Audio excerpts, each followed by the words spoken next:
اسلام میں کسی آزاد کو پکڑ کر غلام بنانے اور بیچنے کو قطعی حرام قرار دیا گیا ہے، اور رسول اللہ صلی اللہ علیہ وسلم کے صاف الفاظ یہ ہیں کہ جو شخص کسی آزاد انسان کو پکڑ کر غلام بنائے گا یا بیچے گا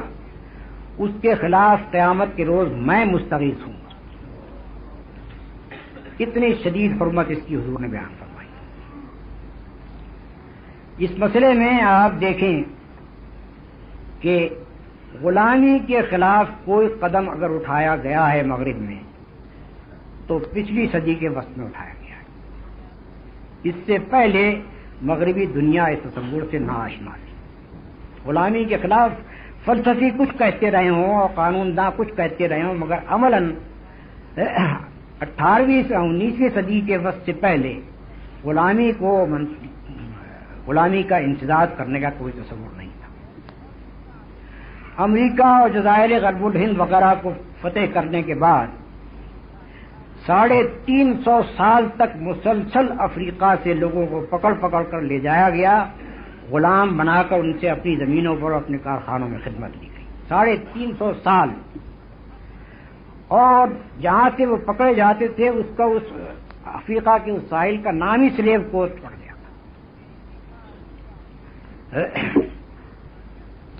صرف ایک صدی 1680 سے 1786 تک، صرف ایک صدی میں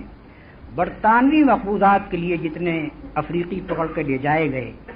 ان کی تعداد خود برطانوی مصنفین نے 2 کروڑ بتائی ہے۔ صرف ایک سال ایسا بتایا گیا ہے 1790 کا کہ جس میں ایک سال میں 75,000 افریقی پکڑ کر لے جائے گئے اور غلام بنائے گئے۔ جن جہازوں میں وہ لے جائے جاتے تھے ان میں ان افریقیوں کو بالکل جانوروں کی طرح بند کر دیا جاتا تھا، ان کے نہ علاج کی فکر نہ ان کو ٹھیک غذا دینے کی فکر، بلکہ اکثر کو زنجیروں سے باندھ کے لے جایا جاتا تھا۔ یورپین مصنفین کا اپنا بیان ہے کہ جتنے حبشی پکڑے گئے اس غرض کے لیے وہ جہازوں میں تقریباً 20% ان کا خاتمہ ہو گیا۔ یہ بھی اندازہ کیا جاتا ہے کہ مجموعی طور پر مغربی اقوام نے جتنے افریقیوں کو پکڑا تھا ان کی تعداد 10 کروڑ تک پہنچی تھی، جس میں ساری قوموں کے یہ غلام سازی کے فعل کی پوری تعداد شامل ہے۔ یہ وہ لوگ ہیں جن کو یہ جرأت ہوتی ہے کہ ہمارے اوپر الزام رکھتے ہیں کہ یہ غلامی کے قائل ہیں، حالانکہ ان کا اپنا دامن اس چیز سے اتنا آلودہ ہے۔ مختصر طور پر میں آپ کو بتانا چاہتا ہوں کہ اسلام میں غلامی کی نوعیت کیا ہے۔ جو لوگ کہ اسلام سے پہلے کے غلام عرب میں چلے آ رہے تھے ان کے مسئلے کو اسلام نے اس طرح حل کیا کہ ہر ممکن طریقے سے ان کو آزاد کیا جائے، گناہوں کے کفاروں میں آزاد کیا جائے۔ ان کو آزاد کرنا ایک نہایت بڑی نیکی کا کام تھا، یہاں تک کہا گیا کہ ایک غلام کو آزاد کرنے کے معنی یہ ہیں کہ آزاد کرنے والے کا ہر عضو اس غلام کے ہر عضو کے بدلے میں دوزخ سے بچ گیا۔ اس کا نتیجہ یہ ہوا کہ خلافت راشدہ کے دور ہی میں عرب کے پرانے جتنے غلام تھے وہ سارے آزاد ہوئے۔ صرف ایک حضرت عبد الرحمن بن عوف نے 30,000 غلام خرید کر آزاد کیے۔ اسی طرح دوسرے لوگوں نے بھی خرید کر آزاد کیے، جو ان کے اپنے غلام تھے ان کو آزاد کیا۔ رسول اللہ صلی اللہ علیہ وسلم نے جتنے آپ کے پاس غلام آئے سب کو آزاد کیا، اور وہ پھر آپ کی خدمت میں رہ پڑے اس سلوک کی وجہ سے جو آپ کا ان کے ساتھ تھا، ورنہ وہ حضور کی طرف سے آزاد تھے۔ تو پرانے پکڑے ہوئے غلاموں کو تو اس طرح سے آزاد کر دیا۔ اسلام میں جو غلامی رکھی گئی ہے وہ صرف وہ ہے کہ اسیران جنگ جو میدان جنگ میں پکڑے گئے ان کو اس وقت تک اپنے پاس رکھا جائے گا، حکومت اپنے پاس رکھے گی جب تک ان کی حکومت ہمارے قیدیوں کو تبادلے میں چھوڑ کر اپنے قیدی حاصل کرے، یا ان کا فدیہ ادا کیا جائے اور وہ ہم سے لے لیے جائیں۔ اگر یہ دونوں صورتیں نہ ہوں تو اس کے بعد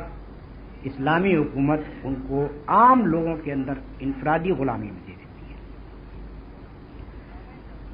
بجائے اس کے کہ ان کو کنسنٹریشن کیمپ میں بند کیا جائے، ان سے فورس لیبر لی جائے، اور اگر ان کی عورتیں کچھ پکڑی ہوئی آئی ہوں تو ان کو پروسٹیٹیوٹس بنا دیا جائے۔ اس کے بجائے اسلام نے اس کو پسند کیا کہ آبادی میں ان کو پھیلا دیا جائے،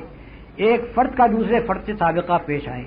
اور اس میں ہدایت کی کہ ان کے ساتھ نیک سلوک کرو۔ اسی کا نتیجہ تھا کہ بیرونی قوموں کے جو لوگ پکڑے ہوئے آئے وہ زیادہ تر مسلمان ہو گئے،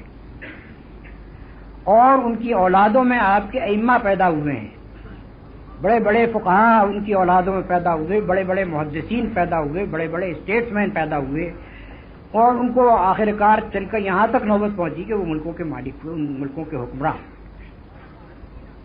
یہ اسی چیز کا نتیجہ تھا کہ عام آبادی میں ان کو پھیلا دیا گیا تھا، یہ نہیں کہ ان کو مستقل طور پر جیلوں میں بند رکھ کر اور ان سے زبردستی خدمت لے کر انہیں ختم کیا جاتا۔ موجودہ زمانے میں اس کے برعکس صورتحال ہے۔ موجودہ زمانے کی حالت یہ ہے کہ پچھلی جنگ عظیم میں روس نے جتنے قیدی پکڑے تھے ان کا آج تک حساب نہیں مل سکا ہے کہ وہ کتنے ان میں ہلاک ہوئے اور کتنے بچے، آج تک ان کا حساب نہیں مل سکا۔ ان سے جو خدمات لی گئیں وہ غلاموں سے بدتر خدمات تھیں۔ غالباً فرعون کے زمانے میں احرام بناتے ہوئے جو خدمتیں لی گئی ہوں گی وہ روس نے ان قیدیوں سے لی۔ تو یہ ضمنی طور پر ضروری تھا کہ میں غلامی کے مسئلے پر بات کرنے کے بعد اس چیز کی وضاحت